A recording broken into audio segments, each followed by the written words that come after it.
tell us about yourself, what you do, because we are the best people to talk about us, right? So tell us what you do, who you work with, what lives you impact, and how. Okay, hello everyone. My name is Sharon Adikpe, and I am a business alignment strategist and also a systems optimization consultant.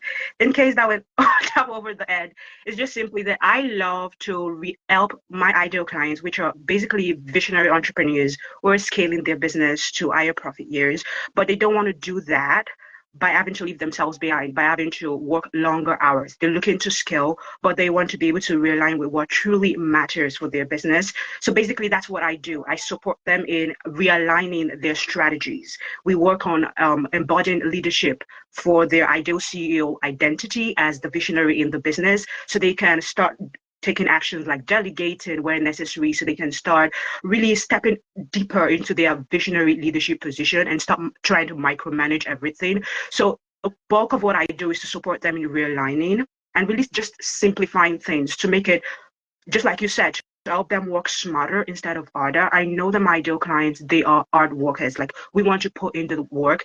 And one of the things that we get to create together is I get to support them to, yes, they are putting in the work, but they're putting in the ideal, the right work that actually drives the highest revenue for their business. Most of what the ideal clients that come to me are doing is that they find themselves stuck in the daily grind, right? They find themselves stuck in the busy work of the business, and they are not really embodying their true leadership. They're not embodying that to a higher capacity. So what we come in to do is I support them to say, okay, these are areas that you're really playing down on your strength. These are not things that you should be doing as a system optimization consultant. So that's what we do. Then as the alignment part is, okay, how can we realign your strategies? You already have working strategies. You're making money in the business already. Your business is gaining profit already. So how can we realign the strategies and the leaks that we see? How can we realign that to fit into your ideal lifestyle? So we do a lot of that, but the whole goal is to ensure that they are growing a thriving business. They're scaling their business to thrive without having to leave themselves behind, without having to get stuck at the work desk longer that they desire, right? While also Mhm. creating that true business that they desire and they deserve, right? So that's really what I do in a nutshell. Yeah, Okay.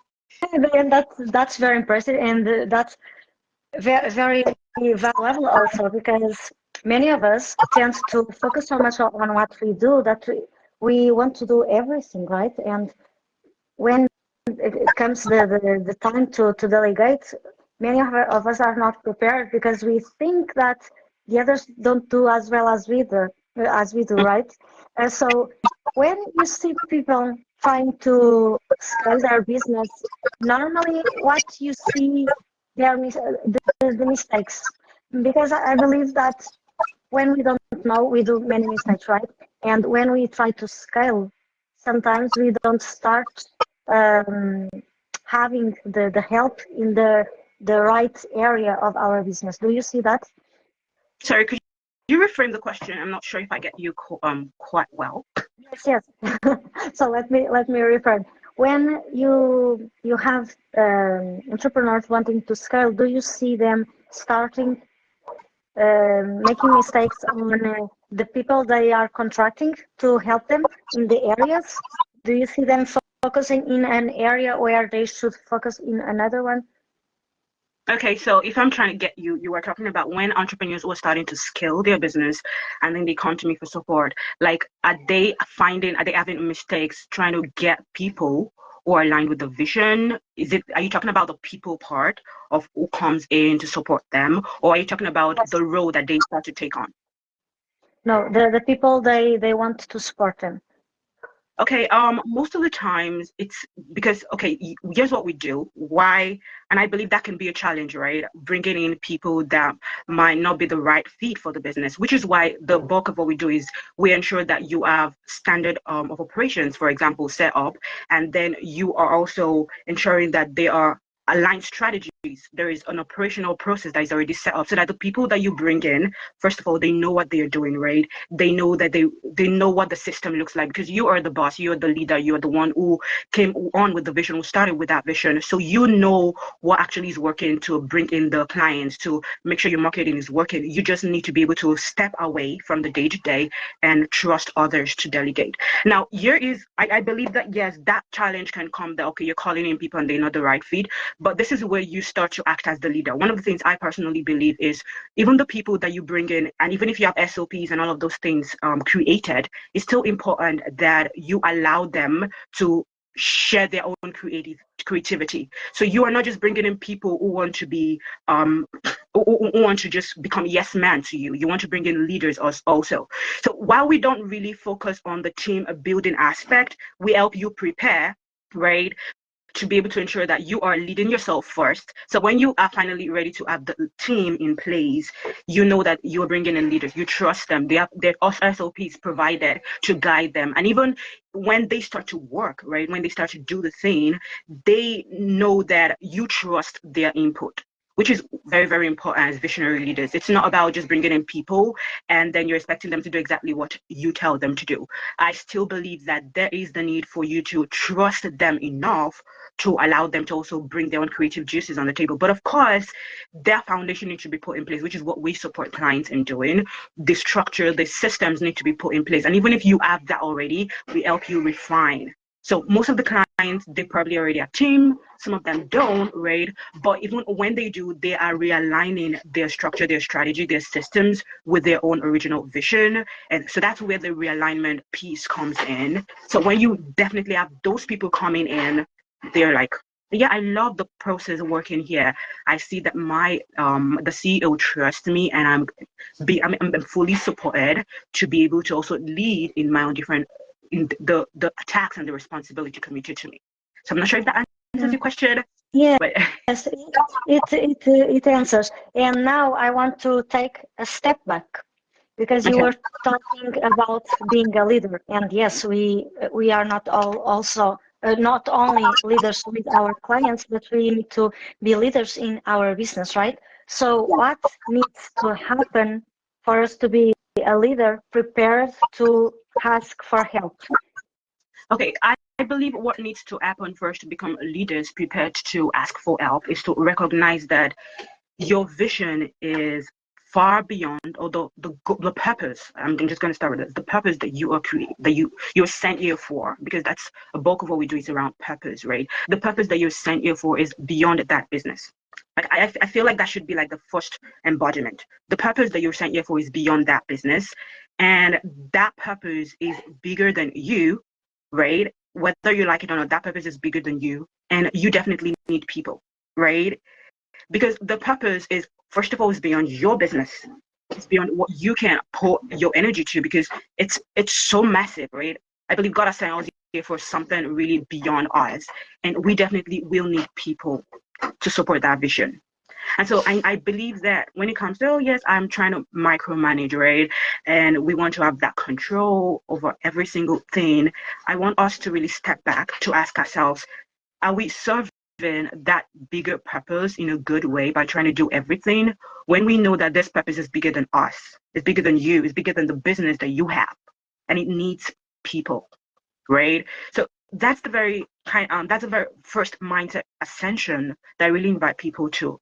It's more than that business. It's you. It's the legacy you want to leave behind, and that legacy is beyond even what you are creating, what you're offering, the offers that you have. It's far beyond that, and that vision needs people. So I could go into other things, but I feel like that is like the core thing, the one that needs to be dialed in when you Yes, want to bring in people. Yeah.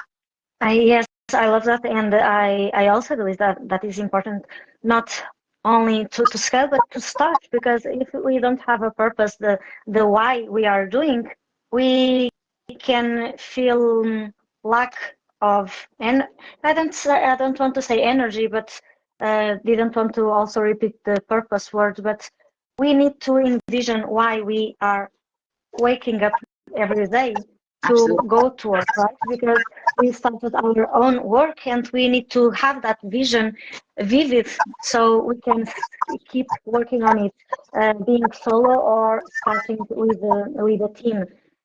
Yeah. So when people go to you, normally what you said, you help them to start the scaling part. What do you see that normally they lack most of to be prepared for that scaling? Most of the things I see that they lack is I'm just going to use a reference one of the recent clients we just signed. So they have Mm-hmm. been around for about 13 years, and the business is obviously thriving. They have suite of clients in place. They have all of those things. But one of the things that I really saw was one, there was lack of enough number of people. Like there were just like 2 people exclusive of it's, and it's a automobile company, right? So they have workers, of course, working on it's like a what's refurbishing type of company.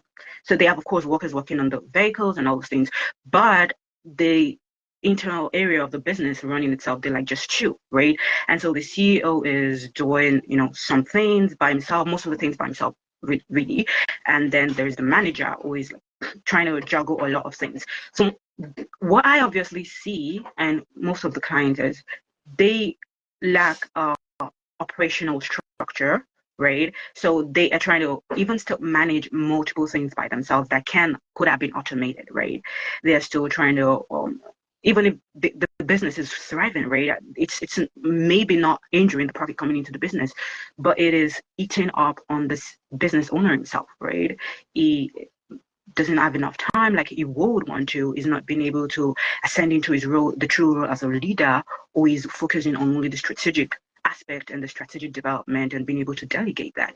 So the time that he's spending on that is being taken away, right?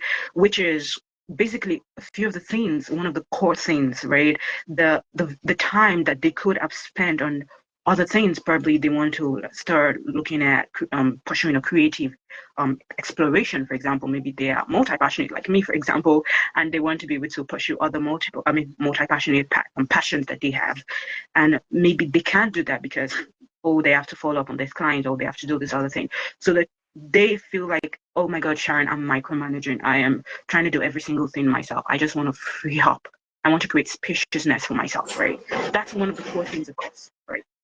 So basically that's one of the core things. I could talk about other things, but we want to keep this concise. But the main thing, especially using this client that we just signed as a case study, is the time, right? The time that they could have spent doing some other things, high level activities in the business, but then they are finding that time, they're spending that time micromanaging, working on the low impact activities in the business. Yes, yes, and that's very important. And I wanted to ask you about strategies, but before that, you referred that you are multi-passionate, and I'm also one. And Yeah. for multi-passionates, these can be even more difficult, right? Mostly because there are different types of multi-passionate. What do you see normally that is if you have multi-passionate clients also, what do you see that is difficult for them to start scaling and asking for help? Yeah. Do they manage to join the several areas they have? How does that work? Okay, so I know you are avid listener of my podcast, the Wealthy Multi-Passionate Immersion podcast. And like on that podcast, I talk about the 3 types of multi-passionates. The first are those who are, yeah, I have this multiple passions, right? And I want to be able to have this personal brand. Like my core thing will be the personal brand, tying everything together. And I want multiple passions. I want to be able to work on my multiple passions, or at least monetize some of the multiple passions under that core personal brand. While there's some who like, okay, I appreciate the thought of personal brand, but I want to also not be the face of the entirety of my business. So the first category, they're more like, I want to be the face of everything, right? And the second are like, okay, I don't want to be the face of everything. And I worked with one of that client, or multiple business type of client, who is not, it doesn't want to be the face of everything, but he wants to be the face of probably one thing and have his own brand separate from even the business, right? So there are types of multi-passionates like that. And there are the types who are like, okay, I'm just going to work on this one business, right? And then I'm going to have that creative opportunity to be able to explore my other passions. Now, depending on the type of multi-passionate that you are, and I am more of the second category-ish kind of person, right? I would say the first category of people who are like, I have all of these passions and I want to be able to work on all of them. Like, of course, I don't believe you should monetize all your passions, but at least most of them. And I want to have that under my personal brand. I want to be the face of my personal brand, feeding all of my the offers of the business that I have, right? So for that would be getting started. Scaling would be around basically simplifying, right? Where can you start to simplify multiple things? How can you simplify the offers that you create, for example, to be able to create like that opportunity for yourself to scale without having to leave yourself behind? Because scaling definitely takes a lot of work, right? You want to be able to reach more people, you want to be able to create more offers, whatever the definition of scaling looks like. I would always say for the first category, for example, you want to focus on simplifying multiple things, right? How can you simplify the offers, for example, that you're having coming in, right? That you're building? How can you simplify your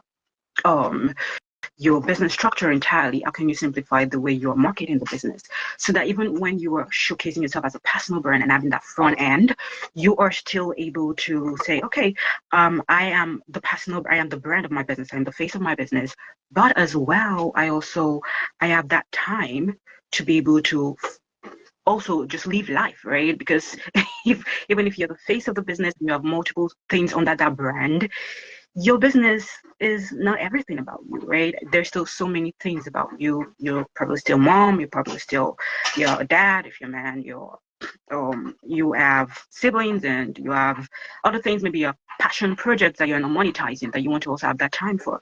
So I would obviously always say the first step would be to simplify. Where can you start simplifying? For the second category of people, you are like me, you want to have multiple things, but you don't want to be the face of everything, right? Probably you want to have multiple businesses, and then maybe you want to have a separate brand different from that business, but you want to have like those multiple businesses. I would say you want to get started delegating earlier on, right? Start with one, build it to a point, and then delegate, then move to the next, right? Then build it to a point, delegate. So that way you can scale in a more easeful way while also creating spaciousness. And of course, for the third category of people, you don't really have that much issue when it comes to, okay, I'm getting ready to scale. What would be the restraint? Because you probably just have that one thing you want to focus your attention on. And then, yeah, you could still also look at, okay, how can I just simplify a little bit more inside of the business so that I can also create spaciousness for the other things that I have, right? So that's really the kind of advice that I would give multi-passionate entrepreneurs, especially in these three categories, when it gets to the time when they want to start scaling, like those definite focused advice. That's what I'll give them. Yeah. Thank you so much for laying out the categories, because some people like introverts. There are women that don't know they are introverts. Many probably are multi-passionate and don't know they are. So thank you so much for explaining it so well and giving the examples. You were talking about a client you booked, and I wanted because that client isn't online business, right? For what I understood. Yeah. Yeah. So for online business, what are strategies you recommend for who wants to start scaling? What are the top three mandatory strategies people should pay attention to so they don't overwhelm with the process, they work smarter, not harder, and they don't compromise their earnings? Of course. So the top three that I would really provide advice on is, first of all, auditing the business. Like operational audit, for example, can be one of the places to get started. How can you start? Like, how can you really get into auditing the operations of your business so that you can track, okay, these are areas for me to start delegating and working smarter on, like really auditing. It could be a comprehensive business audit, or it could be just operational audit. Like that will be the first step. How can you start so that you can start refining, right, what the old thing that's happening in the business. We have this method called the RAIN method. I'm not going to work into all through what it entails, but the first step is really to refine, right? And one of the core steps of the refinement process is audition. So you want to audit the different things that you do in the business. You want to audit your operations, probably also audit your marketing, and audit all the different aspects, right? Where are you leaving energy behind? The next step in the RAIN method is to start embodying your role as the leader, embodying your essence, embodying the real vision that you have to create, right? And looking at that from a lens of, okay, this is what I want to create. This is the main thing that I want to go ahead. This is the legacy that I want to leave behind, and really start embodying that, embodying it in aspect of how you are showcasing your authority, how you're showing up in the online space, and all of those things.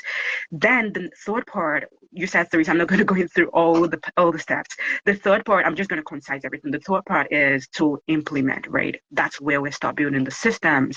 That's where we start maybe wiring the automations, because scaling is really about expanding your business, right? To ensure that you are serving or reaching more people or creating more impact, right? That's like, in the layman language, that's what scaling is all about. But of course, it doesn't only mean that you have to reach multiple people at the same time, right?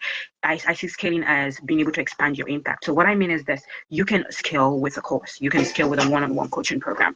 It all depends on how you actually see it, how you actually align your business, which is why the first two steps in the RAIN method is about refining and then embodying. What is the ideal vision? What does that lifestyle look like ongoing? How does that massive impact look like to you? Because just like I love to say, impact can be about reaching multiple people at once, but impact can also be reaching one person who reaches the other person who reaches the other person, until there's like a chain reaction, and then you averaged like the 100% without having to be directly involved. It's about ascending your capacity to serve, right? So that's my reframe to impact, and to also scaling your business. So it really has to be aligned with you and what you want to create, the legacy you want to leave behind, and how you want to really show up in the online space. Of course, the two last steps is about being able to galvanize and nourish your offers, nourish different things, and then finally we put everything together. So that's basically what we do with the RAIN method when it comes to scaling the business. Yes, and this already gives good points of awareness to pay attention to. Yes, and many times we try to go to the next step, and forget to take a step back, or at least to stop and analyze what has been done and what is working or not, right? Because many times we only look forward and don't stop to see, okay, but what is actually working and not, and seeing the numbers, seeing the statistics. Because it's sorry to cut in, I just think that actually brought up something. It's really not about pulling everything to the ground when it comes to scaling, right? It's about, you have built a success up till this point. You've built something really remarkable up to this point. If you've been in business for 13 years, like that client I talked about, you definitely know what you're doing, right? So I'm not coming in and saying, oh, everything to the ground, you don't know what you're doing. No, it's about refining and really dialing down on what is actually working, right? So that you can create a more informed, you can have more informed decisions, right? And really create from a place of authenticity. You can really create from a place of legacy. This is the legacy I want to leave behind. Because when you're at that point where you're scaling, you're not about, it's really not about trying to fight for space in the marketplace. It's about really trying to stand out more articulately with your own vision and not just trying to fit in, right? So it's about vision that you want to really create, right? The legacy you want to really leave behind. Like, when you're at that point where you're scaling, that's definitely what's consuming your mind, right? So and it also brings less resentment, right? Because when we work on the things that are working, we see improvement, and we understand what it needs to be done to keep forward. And sometimes we are so focused on doing something, but we don't analyze what is working or not, and all the work, all the energy spent can brings resentful, because sometimes results don't come right away, right? So yes, that's very important, and that also brings the awareness of how entrepreneurship is a matter of being consistent, being resilient, right? Mm, absolutely. Entrepreneurship is a resilient thing. It's, oh my God, I could go on and on about this conversation around resilience, but I believe we are the most resilient people as entrepreneurs, right? For sure, for sure. I always say that the journey I took since starting entrepreneurship led me to personal development that I wouldn't get otherwise. And many people that aren't entrepreneurs don't realize the internal shifts we are always doing. Yes, it's getting in a place of resilience, gratitude, and less complainment also. Absolutely, right? Oh my God, like I I I say this all the time, that entrepreneurship is one of the biggest teachers that we can have. Like that your entrepreneurship journey is a teacher. It's like a university on its own, right? So, and one of the courses in that university is actually, or one of the faculties, not even courses itself, is actually the School of Resilience, right? So I completely agree with that. Multipassionate. I know you are also a singer, a songwriter, and a book writer, right? You have a book you launched recently, right? Can Yeah. you tell us? Is it related with entrepreneurship? Tell us. Okay, so yeah, so I wrote this book. It's really a book that's not only for entrepreneurs, right? It's for basically anyone who's at that stage where you are passing through a setback and you just want that new approach, or you want to reset, something like a reset, right? Like it feels like you could be almost about like giving up, or you could be I just need that encouragement, or you could be right down there like a step to just throwing the towel and giving up everything. And I actually started writing this book when I was in the university, right? What we call high school. No, sorry, college in America, but we call it university in Britain. We call it that in other parts, right? So I was right in the second year in my university, and a year before that, I had lost my dad, right? And it wasn't, of course, obviously not a good thing. It was a really tough moment. I got the news. I remember getting the news right before I was to sit for my first year exams. So you can imagine the trauma, right? And we went through all of that episode and everything. And then I remember we we had to like start afresh, so to say. Like people talk about, oh my God, you know, you lose someone and they feel, oh, you can get back or you can bounce back, really, which is like the thought about resilience, bouncing back.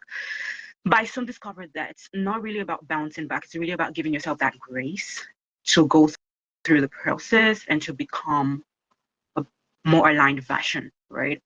And that was like the epiphany that came for me during that episode. And so I started writing this book at that time. And then I remember being done with the first draft, and then it didn't just feel right to put it out that time because I had not really started out in business.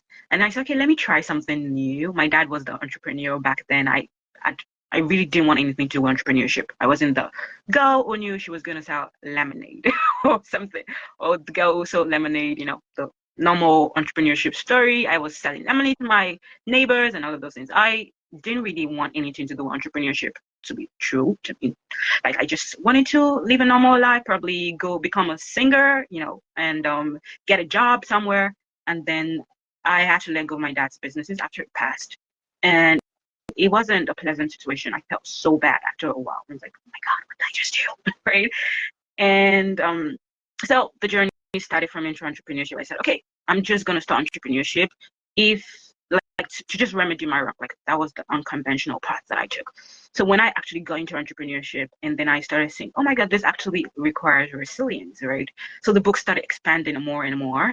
And then I published a book last year, finally, The Underrated Pillars of Resilience. This is like a guide when you are at your toughest moment and you just feel like, oh my God, I wish someone could just hold my hand and just guide me, or you are looking for a reframe to what it feels like the conversation around resilience, like that is the book for you.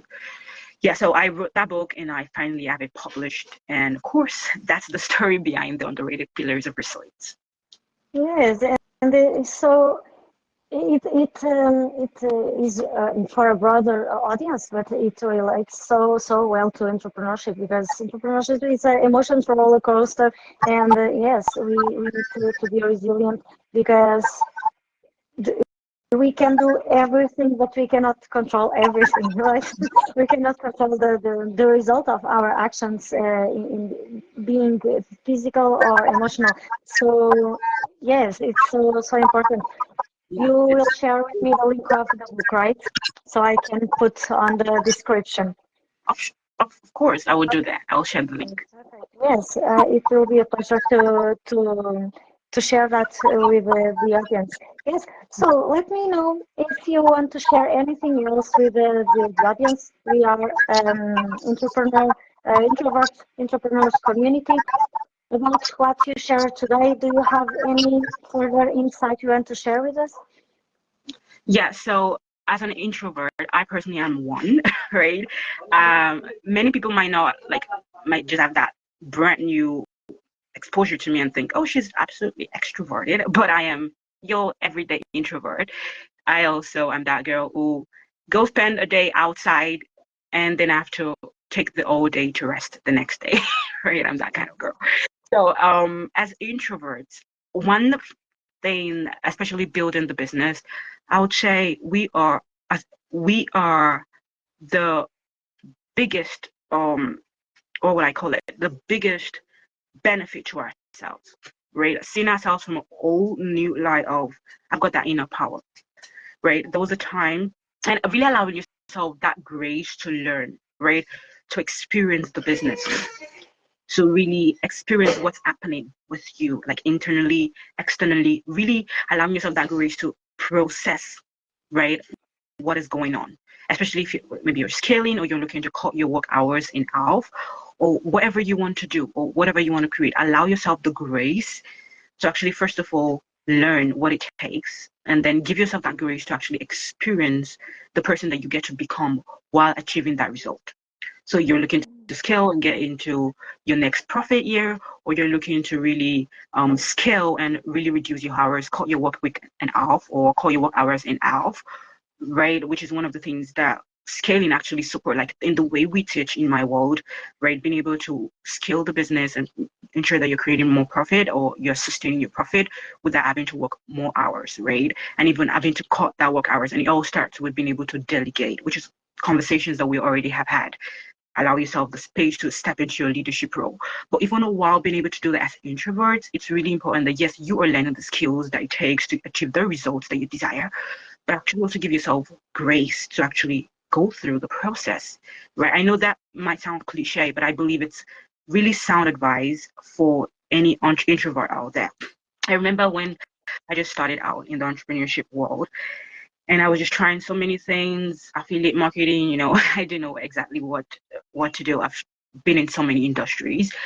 One, and then I finally had to face the camera and talk, as an introvert, right?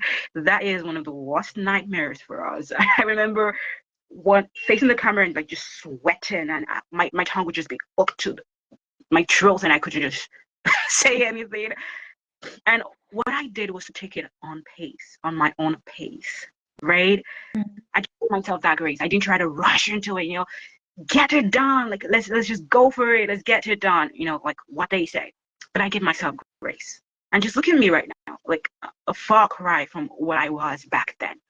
So it's to say that as an introvert, you don't have to try to lead your business like the other, the opposite personality, so to say, the extroverts. You don't have to do that.